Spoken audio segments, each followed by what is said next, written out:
Jangan lupa subscribe, like, dan komen, serta klik tombol loncengnya untuk mendapatkan notifikasi terbaru dari Kang Fuad TV.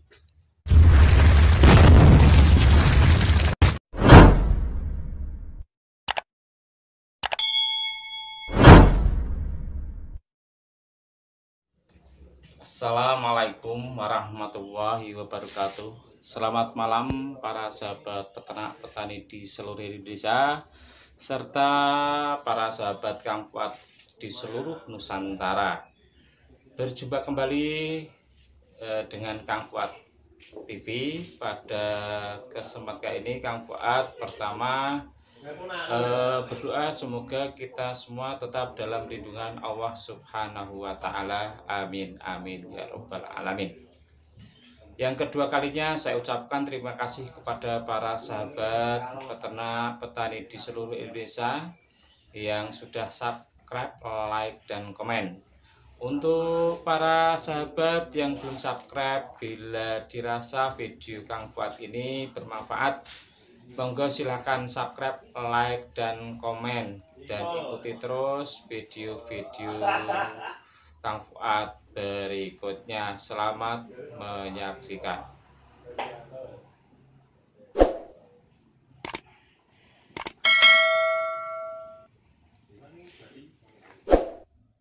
Pada kesempatan kali ini Kang Fuad akan membahas tentang manajemen pakan untuk sapi, penggemukan sapi atau fattening.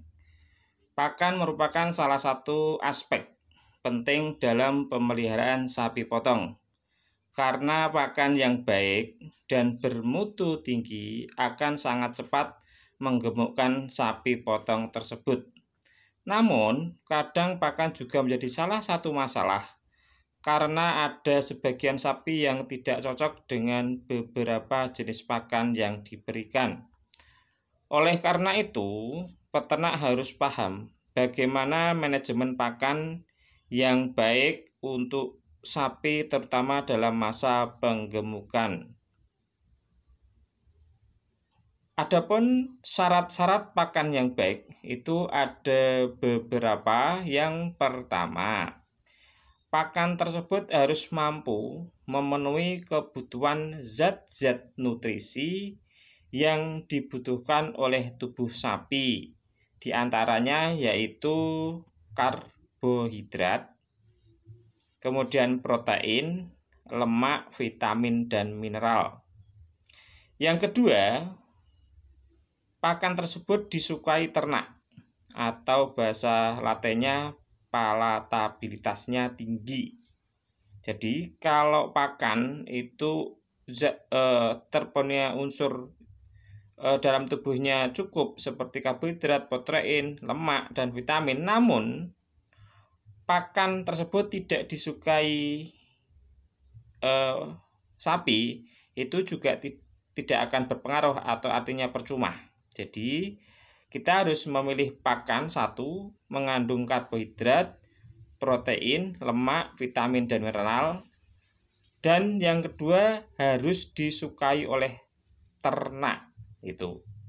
Yang ketiga, pakan yang diberikan harus bersih dan tidak tercemar oleh kotoran, bibit penyakit yang nantinya dapat mengganggu kesehatan maupun kebutuhan nutrisi sapi tersebut.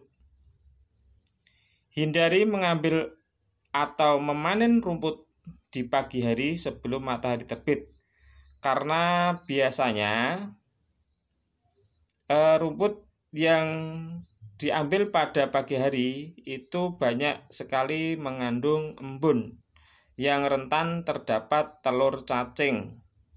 Alangkah baiknya rumput yang akan diberikan dijemur terlebih dahulu di bawah sinar matahari selama beberapa jam sebelum diberikan kepada ternak sapi potong.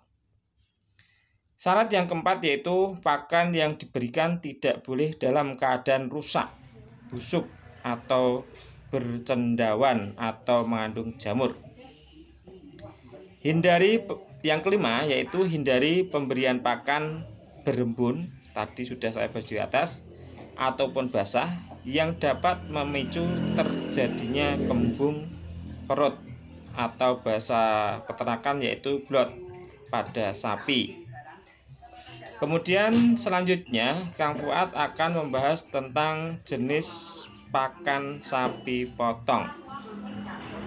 Secara garis besar, pakan ternak sapi potong terbagi atas pakan utama yaitu hijauan, kemudian pakan penguat itu konsentrat, dan pakan tambahan atau feed suplemen. Hijauan merupakan bahan pakan utama dari ternak sapi potong.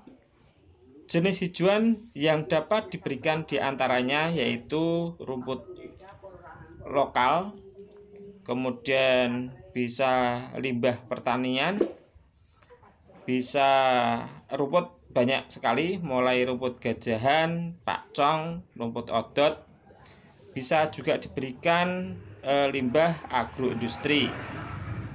Beberapa contoh hijauan pakan unggul banyak sekali di lingkungan kita, ya. Kita harus mampu memilih hijauan mana yang satu memenuhi syarat di atas yang tadi sudah saya terangkan, kemudian disukai oleh hewan ternak. Selain rumput-rumputan, itu ada hijauan pakan unggul berupa daun-daunan adalah leguminosa atau kacang-kacangan, kemudian lam toro dan gamal.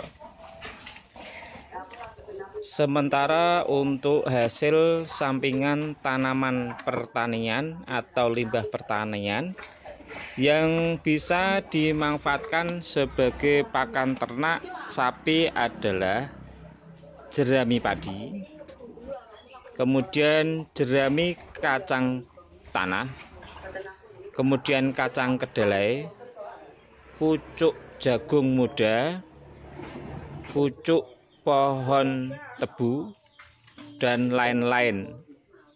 Pada pakan hijauan yang diberikan pada sapi potong pada umumnya diberikan antara 10-20% dari bobot sapi tersebut. Kemudian yang kedua yaitu konsentrat. Konsentrat merupakan campuran dari beberapa bahan pakan untuk melengkapi gizi yang kurang dari pemberian pakan hijauan. Bahan pakan konsentrat yang dapat diberikan pada ternak sapi potong biasanya adalah dedak padi, kemudian bungkil kelapa, jagung giling, bungkil kacang, kemudian bungkil kacang tanah, ampas tahu, ampas kecap, ampas ketela, dan dapat juga memberikan konsentrat pabrikan yang telah diformulasi dalam pembuatannya. Pakan konsentrat yang diberikan pada sapi potong pada umumnya sebanyak 1-2% dari bobot badan sapi tersebut. Yang ketiga yaitu pakan tambahan atau disebut dengan feed suplemen. Feed suplemen merupakan pakan opsional tambahan yang berguna untuk merangsang pertumbuhan ternak sapi potong agar lebih cepat, mencegah penyakit, dan melengkapi rangsum pada ternak. Terdiri antara lain campuran vitamin dan mineral, contohnya yaitu premix A, premix B, mineral B12, dan lain-lain. Feed suplemen biasanya diberikan 1% dari total rangsum. Demikian untuk manajemen pakan untuk sapi potong. Semoga bermanfaat untuk para sahabat peternak petani di seluruh Indonesia. Dan jangan lupa subscribe, like, dan komen. Terima kasih. Wassalamualaikum warahmatullahi wabarakatuh.